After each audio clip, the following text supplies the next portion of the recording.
Hello guys, welcome back to this channel. In today's tutorial, I'm going to show you how you can remove activate Windows watermark from your desktop.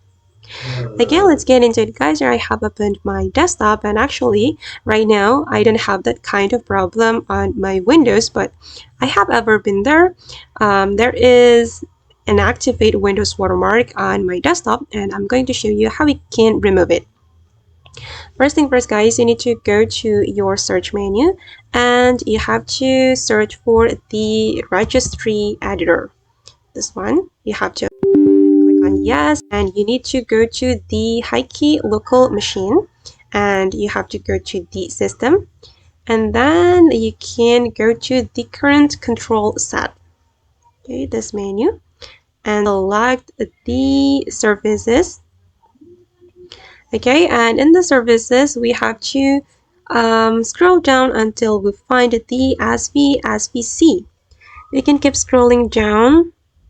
Oops, it has passed.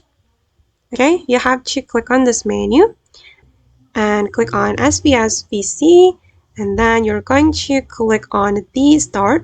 Right click on the start and then select modify, and you have to set the value data to 4, and you just need to click on OK. Alright guys, and that's all the way to remove activate Windows watermark. I hope this tutorial will work on your PC. Thank you so much for watching and see you in the next video.